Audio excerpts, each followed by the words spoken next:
ഇപ്രാവശ്യം science project നമുക്ക് എന്തെങ്കിലും വെറൈറ്റി പിടിച്ചാലോ? എന്താ നീ ഉദ്ദേശിച്ചത്? അന്യസംസ്ഥാന പച്ചക്കറികളെ മാത്രം ആശ്രയിക്കാതെ മികച്ച ഉത്പാദനം നടത്തുന്ന കുറച്ചു കർഷകരുടെ കൃഷിയിടങ്ങളിലേക്ക് നമുക്ക് പോകാം.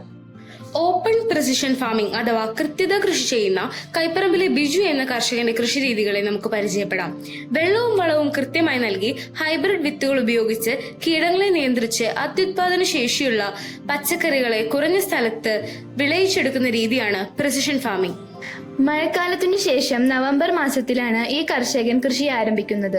തന്റെ കൃഷിസ്ഥലത്ത് പാവയ്ക്ക, ചീര, വഴുതന, പടവലം, വെള്ളരി, അമര എന്നിവ വിത്തുകൾക്കായി മെയിൻറ്റെയിൻ ചെയ്യുന്ന ദൃശ്യങ്ങളും മൾച്ചിങ് ഷീറ്റുകൾ ഒരുക്കി കൃഷി വകുപ്പിൽ നിന്ന് 5 ലക്ഷം സബ്സിഡിയോടെ സോളാർ പവർ ഉപയോഗങ്ങൾ ഉൾപ്പെടുത്തിയുള്ള ജലസേചന സൗകര്യം എന്നിവ കാണാൻ സാധിച്ചു.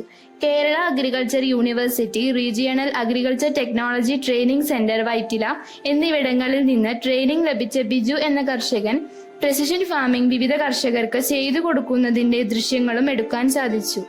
പ്രിസിഷൻ ഫാമിംഗ് ചെയ്യുന്നതിന് മുന്നോടിയായി മണ്ണ് പരിശോധിച്ച് മണ്ണിന്റെ pH ലെവൽ ക്രമീകരിച്ച് ചെടികൾക്ക് ആവശ്യമായ ന്യൂട്രിയൻസ് വലിച്ചെടുക്കാൻ പാകത്തിന് ചെടികളെ പ്രാപ്തരാക്കുന്നു.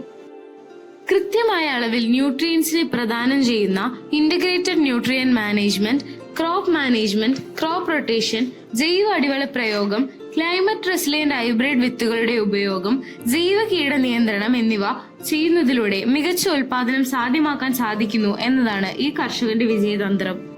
വേനൽക്കാലത്ത് തണ്ണിമത്തനും കണിവെള്ളരിയും, ശൈത്യകാല പച്ചക്കറികളും, ഓണക്കാലത്ത് ചെങ്ങാലിക്കോടൻ കായും, പെട്ടെന്ന് പൂവിട്ട് നശിക്കാത്ത ചീര ഇനങ്ങളും വിളയിച്ചെടുക്കുന്നതിന്റെ വൈഭവം കൃഷി ചെയ്യുന്ന ഈ കർഷകന്റെ അധ്വാനത്തിന്റെയും സ്ഥിരോത്സാഹത്തിന്റെയും സൂചനയാണ്.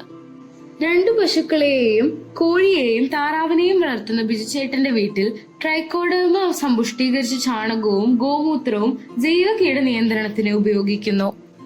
പിന്നീട് 2019 ദേശീയ തലത്തിൽ പച്ചക്കറി കർഷകനുള്ള ഇന്നോവേറ്റീവ് അവാർഡ് നേടിയ കൈപ്പറമ്പ് സ്വദേശി വി ഉണ്ണികൃഷ്ണന്റെ കൃഷിയിടത്തിലേക്കായിരുന്നു ഞങ്ങളുടെ യാത്ര.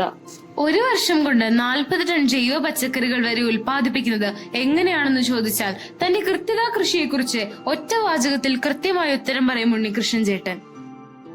കാർഷിക രംഗത്തേക്ക് ഇറങ്ങി 14 വർഷം പിന്നിടുമ്പോൾ ശാസ്ത്രീയമായി കൃഷി ചെയ്താൽ നഷ്ടമാവില്ല എന്നതാണ് താൻ പഠിച്ച പാഠമെന്ന് വാക്കുകളിൽ നിറഞ്ഞ ആത്മാർത്ഥതയോടെ ഈ 58-കാരൻ പറഞ്ഞു.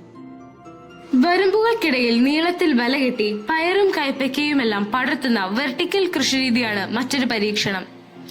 ഈ രീതിയിൽ കൃഷി ചെയ്താൽ കുറഞ്ഞ സ്ഥലത്തു നിന്ന് കൂടുതൽ വിളവുണ്ടാക്കാം.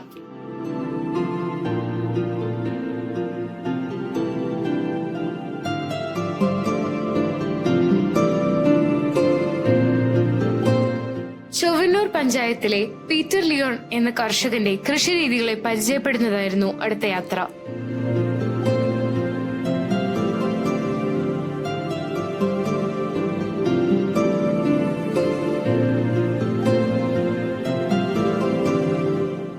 ചെണ്ടുമല്ലയും കൂർക്കയും പയറുമെല്ലാം വിളഞ്ഞു നിൽക്കുന്ന കർഷകന്റെ കൃഷിസ്ഥലത്തെ കൂടുതൽ കൃഷിരീതികളെ പരിചയപ്പെടാൻ സാധിച്ചു.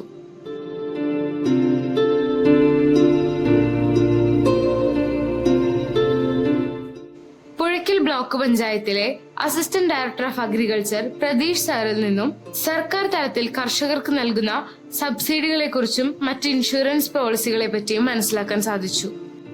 വിത്തിറക്കുന്നത് മുതൽ കൃഷി ചെയ്ത ഉൽപ്പന്നങ്ങൾ മാർക്കറ്റ് ചെയ്യുന്നത് വരെയും സർക്കാർ സബ്സിഡികൾ ഉണ്ടെന്ന് സർ പറഞ്ഞപ്പോഴാണ് മനസ്സിലാക്കിയത്. അടാട്ട് പഞ്ചായത്തിലെ കൃഷി ഓഫീസ് സന്ദർശിച്ച് കൃഷി ഓഫീസറുമായി സംസാരിച്ച് കൂടുതൽ വിവരങ്ങൾ മനസ്സിലാക്കാൻ സാധിച്ചു.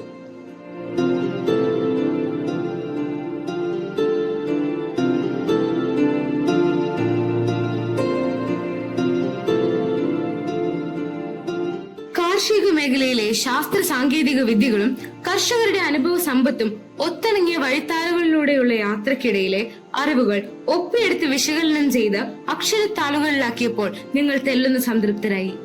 സുസ്ഥിരമായ കാർഷിക വികസനത്തിന്റെ സാധ്യതാ പഠനം എന്ന ഈ പ്രൊജക്ട് തുടർ ഗവേഷണങ്ങൾക്കായി ഞങ്ങൾ സമർപ്പിക്കുന്നു.